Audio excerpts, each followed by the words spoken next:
विद्यार्थी मित्रों, आज हम बीए प्रथम वर्ष ऐच्छिक पेपर नंबर 1 जिसका नाम है उपन्यास साहित्य, इसके संबंध में सामान्य चर्चा करने वाले हैं। आप लोगों को मैं बताता चलूं कि डॉक्टर बाबा साहेब अम्बेडकर विश्वविद्यालय ने बीए प्रथम वर्ष में ऐच्छिक के अंतर्गत, जिसे हम अंग्रेजी में ऑप्शनल कहते हैं, पहला पेपर जो रखा हुआ है उसके अंतर्गत जो है तो लघु उपन्यास का समावेश किया गया है।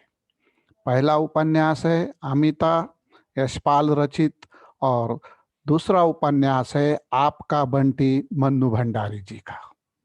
अब ये दो लघु उपन्यास है, छोटे छोटे उपन्यास है और ये पाठ्यक्रम के अंतर्गत आपके क्या है, आपके सम्मुख रखे हुए हैं।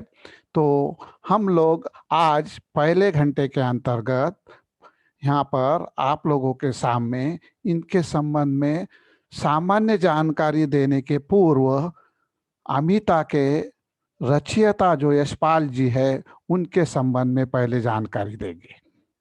अब देख लीजिए आप लोग, यशपाल जी जो है हिंदी के माने हुए कथाकार है, उपन्यासकार है, निबंधकार है। यशपाल जी का जन्म 3 दिसंबर 1903 ईस्वी सन में फिरोजपुर छावनी में हुआ है। इनके पूर्वज कांगड़ा जिले के निवासी थे और इनके पिता हीरालाल को विरासत के रूप में 200-400 गज जमीन और एक कच्चे मकान के अतिरिक्त कुछ भी प्राप्त नहीं हुआ है। यशपाल जी की आरंभिक शिक्षा के संबंध में यदि आप देखें तो पता चलता है कि इनकी आरंभिक शिक्षा स्थानिक स्कूल में और उच्च शिक्षा लाहौर में हुई है। आप जो है देखें तो मालूम होगा आपको कि 1903 की इनकी पैदाइश है और उस समय में पाकिस्तान, हिंदुस्तान इस प्रकार का बंटवारा वगैरह हुआ नहीं था और यह न होने के कारण उन्होंने प्राथमिक शिक्षा या आरंभिक शिक्षा जो है स्कूल की और उच्च शिक्षा जो है लाहौर में पाई हुई है। इनकी माँ प्रेम देवी ने इन्हें आर्य समाज का तेजस्वी प्रचारक बनाने के दृष्टि से, शिक्षा के दृष्टि से गुरुकुल कांगड़ी भेज दिया था। गुरुकुल कांगड़ी में जब यशपाल जी दाखिल हुए तो गुरुकुल के वातावरण में बालक यशपाल के मन में विदेशी शासन के प्रति, खास करके अंग्रेजों के प्रति उनके मन में जो विरोध की भावना भर गई थी, उसका परिणाम ये हुआ कि वे क्रांतिकारी गतिविधियों से जुड़ गए। अमर शहीद भगत सिंह आदि के साथ मिलकर इन्होंने भारतीय स्वतंत्रता आंदोलन में भाग लिया। यशपाल जी के इस कार्य को हम देखें तो पता चलता है कि वे मूल रूप से क्रांतिकारी, उपन्यासकार, कहानीकार, निबंधकार के रूप में भी हमें क्या है दिखाई देते हैं। यशपाल की कहानियों में और उपन्यासों में हमें दिखाई देता है कि इस प्रकार के चित्रण का, क्रांति का, जन आक्रोश का, जनता का, सर्वहारा वर्ग का और सामान्य जनता का नेतृत्व के साथ ही साथ वर्ग संघर्ष और मनोविज्ञान का भी जो है तो चित्रण दिखाई देता है। उनके काव्यों में, काव्य के बजाय हम गद्य को यहाँ पर विशेष रूप से लेंगे, क्योंकि अमिता यह उपन्यास है और गद्य की विधा के अंतर्गत यह आता है। तो इनकी यदि आपने कहानियों की, उपन्यास की विशेषता देखे तो आपको पता चलेगा कि इस माध्यम से, गद्य के माध्यम से, उपन्यास के माध्यम से इन्होंने तीखा व्यंग्य क्या है प्रकट किया हुआ है। यशपाल जी की प्रमुख कृतियां यदि हम उपन्यास की देखते हैं तो वो निम्न रूप से आपको दिखाई देगी। यशपाल जी ने देशद्रोही, पार्टी कामरेड, दादा कामरेड, झूठा सच तथा मेरी तेरी उसकी बात, इन इस प्रकार के उपन्यासों का सृजन किया। तो उसके साथ ही साथ ज्ञानदान, तर्क का तूफान, पिंजड़े की उड़ान, फूलों का कुर्ता, उत्तराधिकारी नामक कहानी संग्रह का भी क्या है सृजन किया हुआ है। सिंहावलोकन उनकी प्रसिद्ध आत्मकथा है। मेरी तेरी उसकी बात, ये यशपाल की रचना को साहित्य अकादमी पुरस्कार से भी सम्मानित किया गया है। यशपाल जी के स्थूल परिचय के बाद हम जो है उनकी जो रचना है अमिता, इस ऐतिहासिक उपन्यास की पृष्ठभूमि पर दृष्टि डाले तो पता चलता है कि उनका अमिता उपन्यास लिखने के पीछे का मकसद क्या था। इस उपन्यास के प्रारंभ में प्रकथन के अंतर्गत यशपाल जी ने स्वयं उसके मूल मंतव्य को व्यक्त करने का प्रयास किया हुआ हमें दिखाई देता है। वो उस ओर इशारा करते हैं। यशपाल जी ने विश्व शांति के प्रयत्नों में सहयोग देने के लिए मुझे भी 3 वर्ष में 2 बार यूरोप जाना पड़ा, इस प्रकार का उसमें मंतव्य व्यक्त किया। स्वभावतः इस समय यानी 1954 से 56 में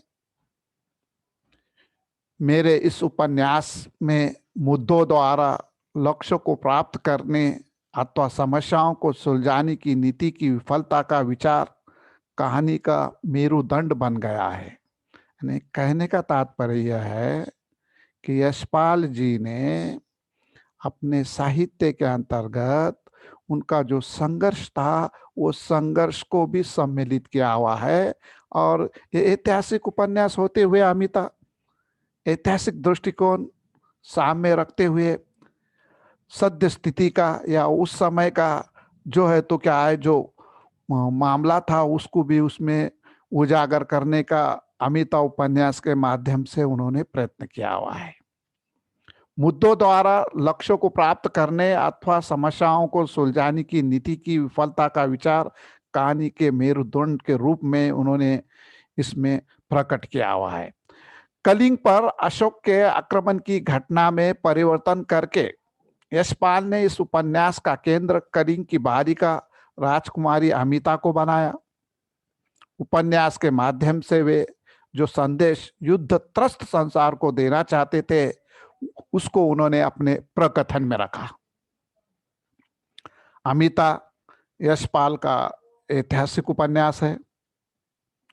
अशोक जब प्रथम बार कलिंग पर आक्रमण करता है तो कलिंग सिपाही बहादुरी से लड़ते हैं किंतु सम्राट की मृत्यु हो जाती है।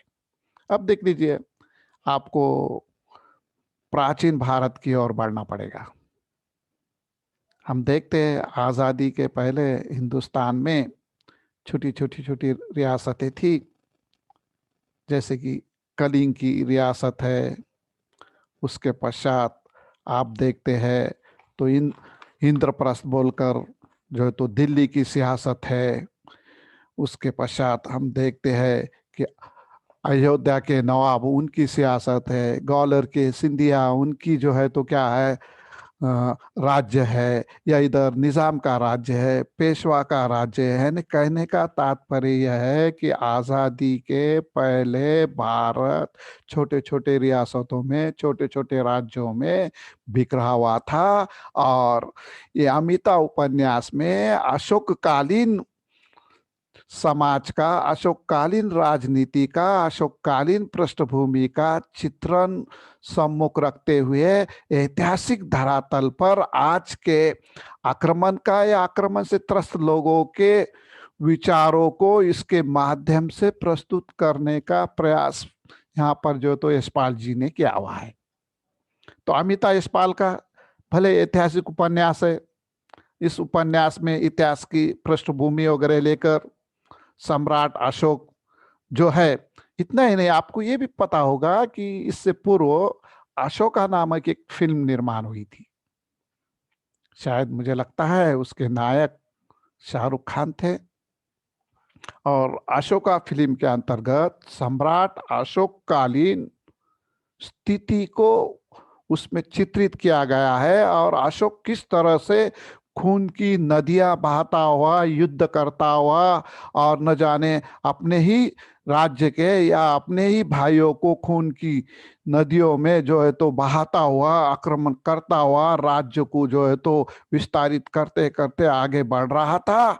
और उसके राज्य विस्तार को लगाम लगाने का कार्य किस प्रकार से अमिता नामक ये अबोध बालिका करती है, इसका भी उसमें जो है तो चित्रण आया हुआ है। अशोक ने कलिंग में नरसंहार किया, खून की नदियां बहाई, आक्रमण किया, न जाने कितने लोगों को कंठ स्नान किया। और ये सब करने के बाद उसको क्या मिला, क्या पाया, क्या खोया, इस पर चिंतन मनन कर कर उसको जो है तो अंततः बौद्ध धर्म की ओर आकृष्ट होकर ये हिंसा को किस तरह से छोड़ना पड़ा, ये सारा वो फिल्म के अंतर्गत चित्रित किया हुआ आपको देखने मिलेगा।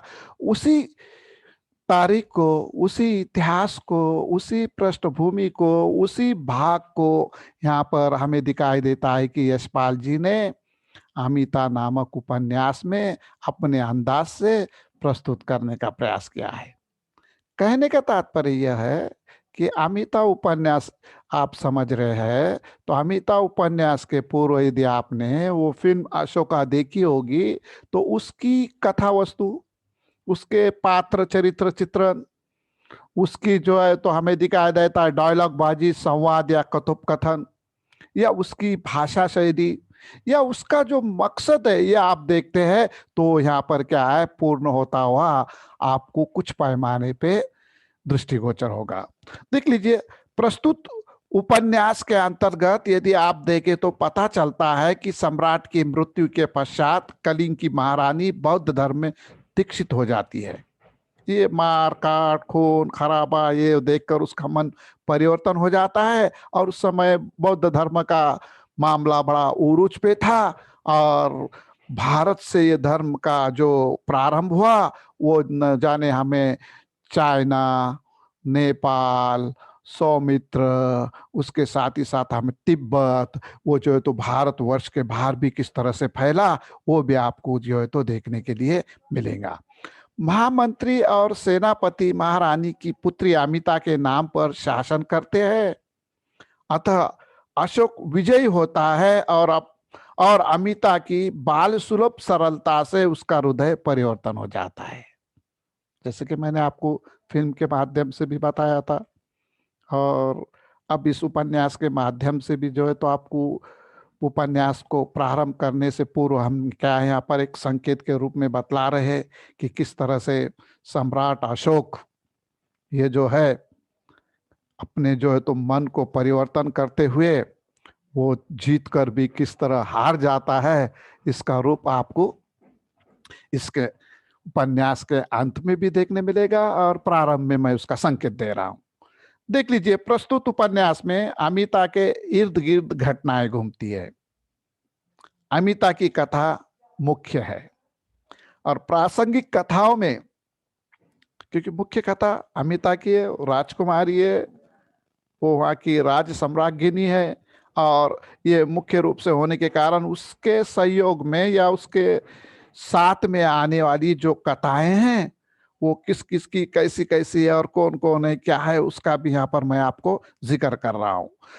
मुख्य और प्रासंगिक कथाओं में दास मोद, उसकी जो है तो दासी हिता, महारानी यूथप, महाअमात्य आचार्य सुकंठ, नगर सेठ सौमित्र और अशोक की कथाएं सम्मिलित है। अमिता की कथा को आगे बढ़ाने वाली मुख्य कथाओं में महामात्य आचार्य सुकंठ, महारानी नंदा और दासी हिता की कथाएं हैं। ये इसके सहयोग में, सपोर्ट में रचनाकार यशपाल जी ने मुख्य धारा के रूप में, मुख्य कथा के रूप में अमिता को भले चित्रित किया हो, लेकिन अमिता के साथ साथ चलने वाली उसकी जो सहयोगी कहानियां हैं, कथाएं हैं, वो इन पात्रों से क्या है, भरी हुई है। आचार्य सुकंठ दासी हिता और महारानी की कथा पताका है, क्योंकि प्रारंभ से अंत तक यह चलती है। यानी इसका सिलसिला जो है बालिका अमिता से लेके हमें दिखाई देता है कि वो कलिंग युद्ध के सम्राट अशोक के आक्रमण के पश्चात कलिंग को परास्त करने के बाद जब ये दोनों की आपस में भेंट होती है, यानी कि उसके सम्राट अशोक के मन परिवर्तन तक की ये जो है तो बातें वहां पर जो है तो चलती है। युद्धप की कथा अमिता के चरित्र को अभिव्यक्त कर विलीन हो जाती है। दासी हिता और मौत की कथा को युग की दास प्रथा की अभिव्यक्ति के लिए प्रयुक्त किया गया है। अब हम देखते हैं कि प्राचीन काल में जो है, या प्राचीन भारत में जो है, हिंदुस्तान आज़ाद होने के पूर्व हम जब देखते हैं तो यहाँ पर गुलामगिरी, दास प्रथा, हाँ, वेट बिगारी, है ना, लोगों को जो है तो क्या है रबा के लेना, किस प्रकार का उनके ऊपर जो है तो क्या है अपना अधिकार समझना, लोग जो है यानी कि राजा बोले दल हले इस हिसाब से चलना, ये सारी बातें वगैरह थी, उसका भी यहाँ पे जो है तो क्या है हमें एक रूप देखने के लिए मिलता है। अमिता उपन्यास में अमिता के माता जी का नाम राजेश्वरी है, ये महारानी है, राजेश्वरी है। पिताजी का नाम करवेल है। अमिता की उम्र 6 वर्ष की है, तभी कलिंग की युवरागिनी बन गई है। मगध के सम्राट बिंदुसार के पुत्र सम्राट अशोक ने कलिंग देश पर आक्रमण किया था और कलिंग के राजा ने अपनी जान की बिना परवाह किए अशोक को हरा दिया था। जब सम्राट अशोक कलिंग पर अतिक्रमण कर बैठे थे, उस समय में कलिंग के जो नरेश थे, राजा करवेल, इन्होंने जो है तो अपने जान की बाजी लगाकर अशोक को जो है तो लोहा दिया था, सम्राट अशोक को। परिणाम ये हुआ था कि सम्राट अशोक युद्ध हार गए थे, लेकिन उस युद्ध के अंतर्गत कलिंग सम्राट जो है तो क्या है घायल हो गए थे, और घायल होने के पश्चात कलिंग के राजा की जो है जान उसी घायलपन के अंतर्गत मृत्यु को स्वीकार करती है। और उसी समय राज ज्योतिषी ने राजकुमारी को लेकर एक भविष्यवाणी प्रकट की थी और कहा था कि इसका नाम अमित, अक्षय, वैभव की भविष्यवाणी की पराक्रम की स्वामिनी के रूप में हो। अब देख लीजिए, जब ये राजा करवेल घायल हो गए थे और उन्होंने सम्राट अशोक का बड़ी कठिनाई से मुकाबला किया था, परिणाम ये हुआ कि सम्राट अशोक हार गए और वो वापस चले गए और महाराज घायल हो गए। महाराज घायल होने के कारण वो अधिक समय तक जीवित न रह पाए और उनकी मृत्यु हुई। लेकिन मृत्यु के पूर्व ही महाराजा ने हमें दिखाई देता है कि अपने पुत्री को यानी अमिता को राज सिंहासन पर विराजमान कर दिया था। अब ये राज सिंहासन पर विराजमान होने के पूर्व राज ज्योतिषी ने राजकुमारी को लेकर जो अमित, जो मिटने वाली नहीं है, अक्षय, जिसका क्षय होने वाला नहीं है, नष्ट होने वाला नहीं है, ऐसी वैभव पूर्ण जो भविष्यवाणी की थी, उसी के अनुरूप राजकुमारी का अमिता नामकरण हुआ। इस नाम के कारण हमें दिखाई देता है पिताजी की अंतिम सांस लेने से पहले ही अमिता को कलिंग के राज्य सिंहासन पर विराजमान किया गया था। पिताजी के देहांत के बाद माता को किसी भी काम में मन नहीं लगता था। अमिता को राजमहल की दासी हिता संभालती थी। हिता अमिता को बिल्कुल नहीं छोड़ती थी।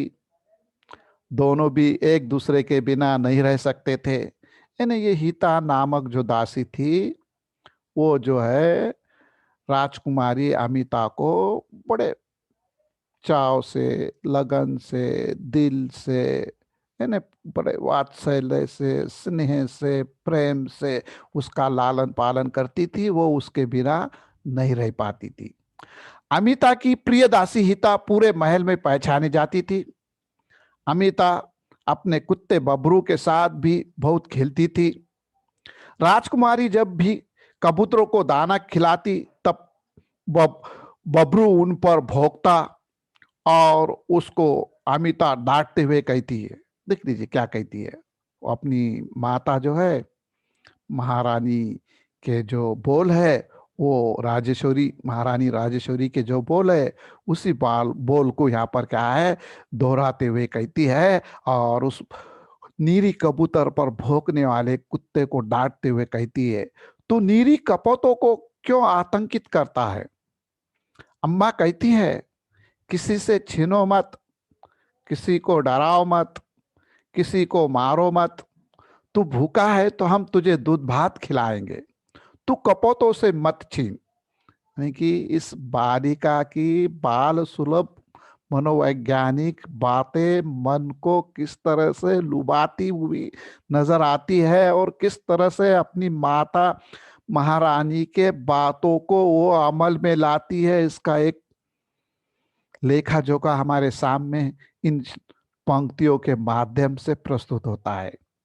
इतना कहने पर भी बबरू ने फिर कबूतरों पर भौंका तो राजकुमारी ने उसके गले में जंजीर फंसा दी। अब देख लीजिए, वो राजकुमारी है। अब पहला जो है तो मामला भी इस प्रकार का था कि राजा बोले दलहले, अब उनके लिए क्या है, उनके लिए तो कोई कानून नहीं हो, उनको तो सिर्फ बोलना काफी था। लेकिन ये बालिका राजकुमारी हमें दिखाई देता है कि किस तरह से उसको जंजीरों में भोंकने वाले कुत्ते को जकड़ देती है और अमिता माता महारानी के पास उस बबरू को लेकर जाती है। माता अमिता से पूछती है, इसको क्यों जंजीरों में बांध रखा है? अमिता अपनी माता से कहती है, देखिए क्या कहती है, आप कहती हो ना किसी से कुछ छीनो मत, किसी को डराओ मत, किसी को मारो मत। अम्मा, बबरू कबूतर के साथ ये सब करता है, इसलिए हमने उसे जंजीर में बांध कर दंड किया है।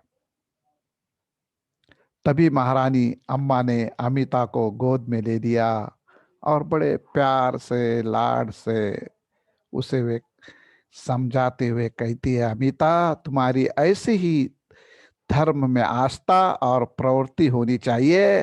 फिर अमिता खुद अपने हाथों से कुत्ते बबरू को दूध भात खिलाती है। महारानी अम्मा उद्दाल को बताती है कि आज प्रजा ने हमारे से मदद मांगी है। देख लीजिए, अमिता इस ऐतिहासिक उपन्यास के अंतर्गत उद्दाल एक महत्वपूर्ण कैरेक्टर है, चरित्र है, जिसे उद्दाल मामा के नाम से भी क्या उपन्यास के अंतर्गत बताया गया है, चित्रित किया गया है। तो उद्दाल से वे कहती है, महारानी क्या कहती है कि प्रजा ने आज हमसे मदद मांगी है। प्रजा को अपने पुत्र समान मानने वाली ये महारानी प्रजा को दुखी नहीं देखना चाहती। प्रजा को तकलीफ हो इस प्रकार का कोई कार्य न हो, इस दिशा में वो कदम उठाते हुए उद्दाल मामा से कहती है कि प्रजा की जगह पर दुर्ग बनने वाला है, ऐसा हमें पता चला है। दुर्ग है किला। अब वो प्राचीन काल की बात है ये, मैंने आपको इससे पहले ही बताया कि ये प्राचीन सम्राट अशोक के समय का जो है तो भारत का चित्रण है। उस समय में जो है सुरक्षा के हेतु किलों का, दुर्गों का निर्माण किया जाता था। जैसे आपने देखा होगा हमारे महाराष्ट्र में, भारत में तो बहुत किले हैं, महाराष्ट्र में भी है। कभी आप वो खुलताबाद के या दौलताबाद के किले को देखे होंगे, खुलताबाद, दौलताबाद, औरंगाबाद से आगे नहीं क्या गए होंगे तो आपने देखा होगा किस प्रकार से दौलताबाद का किला है, उसकी तटबंदी कैसी है, उसका दरवाजा कैसा विशालकाय है, उसके आगे लोहे की कैसी स- सूले या लोहे के जो है तो टोकदार जो है तो ये बड़े बड़े जो है तो क्या है सूल निकले हुए है। हाथी को नशा पानी करने के बाद भी टक्कर मार के दरवाजा तोड़ना आसान नहीं, इस प्रकार का उसका प्रबंध किया हुआ है। उसके आजू बाजू में खंदक है, खंदक में क्या है पानी हुआ करता है, पानी में मगरमच्छ रहते हैं, यानी शत्रु को जो है तो बड़े आसानी से जो है तो किला विजयी करने के लिए वहां पे कोई गुंजाइश नहीं रखी गई थी। उसके लिए उनको बड़ी मेहनत कसरत करने के बाद वो किला उनके हाथ आ सकता था, है ना। इस प्रकार के किले के जो है तो प्रबंध भी थे, और किला उस समय जो है तो सुरक्षा का माध्यम भी था। और ये आज के जैसा मामला नहीं था, प्राचीन मामला है। मैं बार बार कह रहा हूँ क्योंकि हम ऐतिहासिक उपन्यास है, ये प्राचीन समय का यानी अशोक के समय का जो है तो क्या है मामला है। उस समय जो है तो इसी प्रकार के बड़े बड़े दुर्ग किले वगैरह बनाकर ऊंचे जगहों पर एक आधी बड़ी तोप, जैसे दौलताबाद का ही आप एग्जाम्पल लो तो मैं आपको बताता चलूं कि उस किले में जो है तो गेंडा तोप, अमुक तोप, ऊपर ना भारी भारी तोहफे वगैरह, वो उसका तोप खाना, उसको चलाने वाले, किले के चौदीवारी पे हर बुर्ज पे जो है तो किस प्रकार के छेद वगैरह रखकर लंबी लंबी बंदूकों से उससे मामला जो है तो क्या है शत्रुओं का तहस नहस करने का व्यवस्था किया हुआ। इतना ही नहीं तो अगर कोई गलती से किले के अंदर चला गया, आ गया, तो उनका मुकाबला कैसा करना, उस पे गरम तेल कैसा डालना, उसको जो है तो भूल भुलैया में कैसा लेकर जाना, उसको जो है तो क्या है किस तरह से परास्त करना, इस प्रकार के सारे उस समय में हथकंडे वगैरह किले के उसके उसके हुआ करते थे। और उस समय उसका मामला भी क्या है बड़ा अच्छा हुआ करता था उस युग के हिसाब से। लेकिन आज हम देखते हैं आधुनिक भारत में, भले हमारे भारत में प्राचीन किले हो, ऐतिहासिक किले हो, लेकिन आज किले को इतना महत्व नहीं है। क्योंकि पहले महायुद्ध में बोलो, पहले महायुद्ध से बोलो, दूसरे महायुद्ध में बोलो, आज तो क्या है इतनी विज्ञान ने तरक्की की हुई है और राष्ट्रों ने देशों ने भी की हुई है कि ऊपर से एक बम डाल दिए तो पूरा किला जो है तो तहस नहस हो जाएगा, पूरा दुर्ग नष्ट हो जाएगा।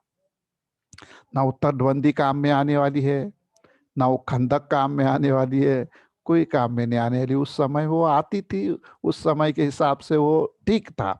लेकिन आज वैसा मामला है नहीं। आज एक बम डाल दिए तो किला तहस नहस हो सकता है, वो जो है तो क्या है नष्ट हो सकता है। और उस समय में इस प्रकार की सुविधा नहीं थी, इसलिए उसको किले को बहुत महत्व था। अब वो किला देखने के बाद हमको पुराने लोग, पुराना जमाना, पुराना बांधकाम, पुराने बुरुज, पुराने जो है तो ये बड़े बड़े पत्थरों से जो है तो उसकी तटबंदी वगैरह बंधी हुई है, सारा चित्रण देखने के बाद हम एक अलग दुनिया में क्या है जाने का, या प्राचीन भारत में जाने का जो है तो क्या है इसके माध्यम से प्रयास करते हैं।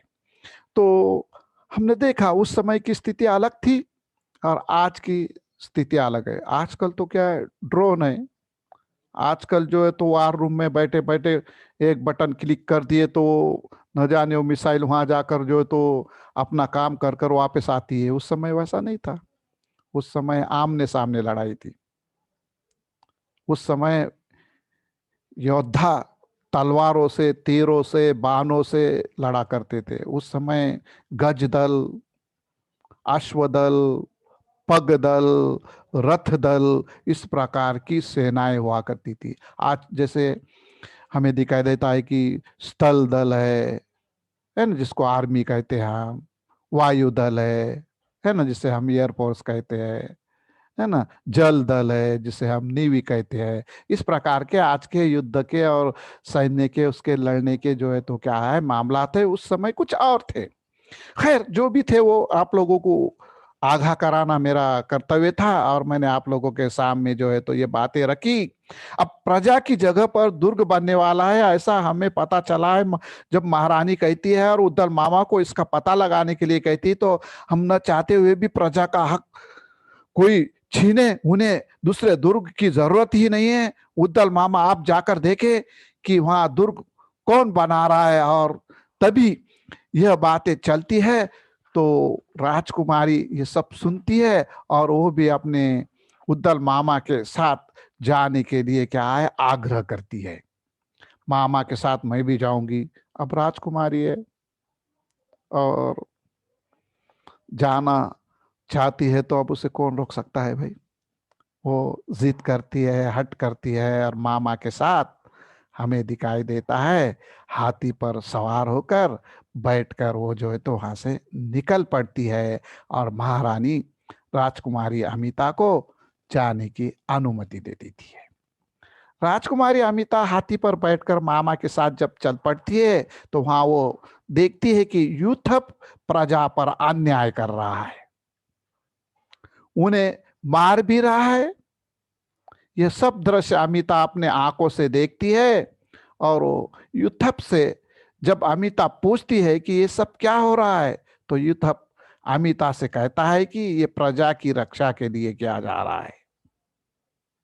तो यूथप अमिता से कहता है कि ये सब प्रजा की रक्षा के लिए किया जा रहा है। तो तब राजकुमारी कहती है, ये भी क्या मारने का खेल है और ये क्या रक्षा का माध्यम है? चलो हम भी ये नया खेल खेलेंगे। अमिता अपने हाथों में कोड़ा लेकर सैनिकों को कहती है, मुझे मारो, मुझे मारो। लेकिन सैनिक नहीं मारते। मारेंगे भी तो कैसे? राजकुमारी को सैनिक कैसे मार सकते हैं भाई? ये जब नीरी जनता के ऊपर कोड़े बरसा रहे थे, जबरदस्त युद्धप उनसे कार्य करा रहे थे, तो ये सारा नजारा देखने के बाद इस बालिका के मन में एक अलग भाव निर्माण हुआ। आखिर में राजकुमारी अमिता ने युद्धप को कोड़ा मारा और पूछा, अच्छा है ये खेल? अमिता सभी से कहती है, अब मुझे मारो, मुझे ये खेल खेलना है। लेकिन कोई भी अमिता को मार नहीं सकता था, ना किसी ने मारा। आखिर में अमिता ने अपने कोमल दोनों हाथों से कोड़े को अपनी ही पीठ पर मार दिया। तब उसे पता चला कि युद्धप दुष्ट है, ये इनको मार रहा था, तकलीफ दे रहा था। हिता से अमिता कहती है, बबरू की जंजीर लाओ, हम इस दुष्ट को बबरू की तरह बांधेंगे। सभी ने अमिता को समझाया, ये सम्मानित राजपुरुष है, इसे जंजीर नहीं बांधते। अमिता सबको कह उठती है, यह दुष्ट है, दूसरे लोगों को बांधता है, मारता है, हम इसे जंजीर पहनाएंगे। अमिता यूथप को जंजीर में जकड़ महारानी अम्मा के पास लेकर आती है। महारानी अमिता को डांटती है कि मनुष्य को जानवर जैसे जंजीरों में नहीं बांधा जाता।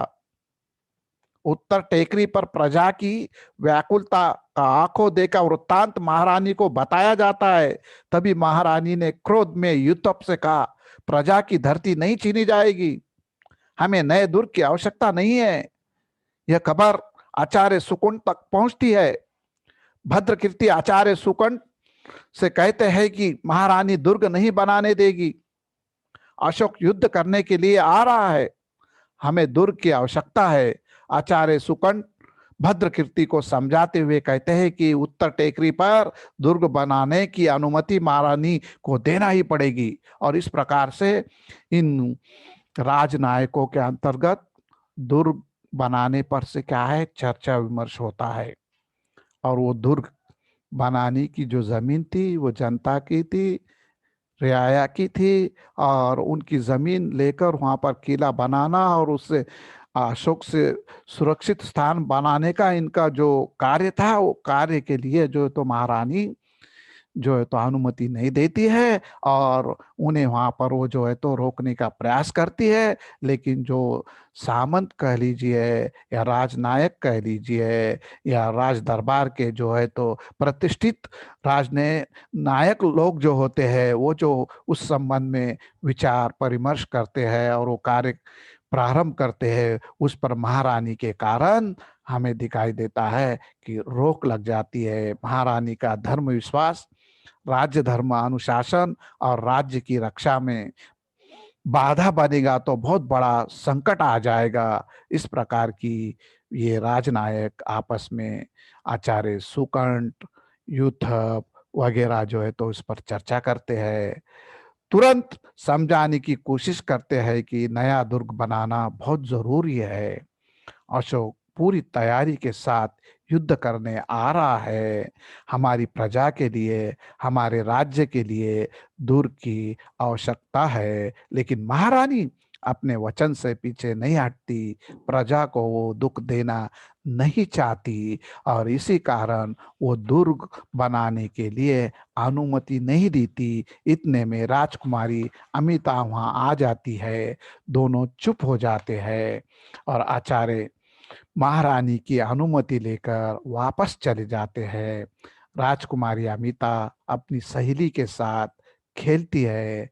अमिता कहती है, अशोक के आक्रमण से प्रतिरोध में हम धनुष बाण उठाएंगे। तभी महारानी अम्मा अमिता से कहती है कि रक्षा धनुष बाण भाले से नहीं होती, रक्षा हमारे धर्म के पालन से होती है। किसी से छीनो मत, डराओ मत, मारो मत, ऐसा कहकर महारानी वहां से चली जाती है।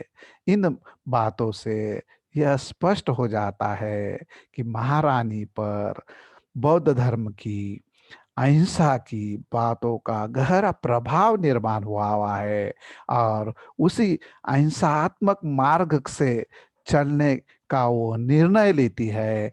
हिंसा से वो परे रहती है। चाहे अशोक हिंसा कर कर राज्य हासिल करना चाहता हो तो करे, किंतु वो अहिंसा का मार्ग ही अपनाएंगी। दासी हिता अपने प्रिय कर मोदी मोद से मिलने जाती है।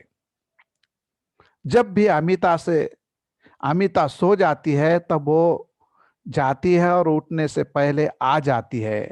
लेकिन हिता को आने के लिए समय हो जाता है और तभी राजकुमारी अमिता उठ जाती है। अमिता जोर जोर से रोने लगती है। दासी हिता की माँ वापी अमिता को समझाती है कि अभी हिता आ जाएगी, अभी हिता आ जाएगी, लेकिन अमिता किसी का भी नहीं सुनती और पूरे महल में हंगामा मच जाता है। आप देखते हैं कि दिखाई देता है हमें कि बाल हट वेरी डेंजर हट। वैसे तो राज हट, श्री हट, योगी हट और बाल हट, ये चारों हट क्या है, साधारण नहीं है, बड़े। इस पर हम कभी कभार जो है तो मौका मिला तो डिटेल पे चर्चा करेंगे। लेकिन बाल हट से संबंधित बात कर कर हम यहाँ से जो है तो क्या है आगे बढ़ रहे। कभी कभी बच्चे रोने वगैरह लग गए और उनकी जो है तो इच्छा पूरी नहीं हुई तो देख लीजिए वो किस तरह से पूरा हंगामा वगैरह मचाते हैं। अब ये राजकुमारी भी तो बच्ची है, 6 वर्ष की बालिका है और स्वाभाविक है उसने हंगामा वगैरह करना। बच्चे ने जो है तो हट करना, बच्चे जिद नहीं करेंगे तो कौन करेगा। थोड़ी देर बाद हिता महल में आती है। हिता को तुरंत दास नायक दंडक के पास भेजा जाता है।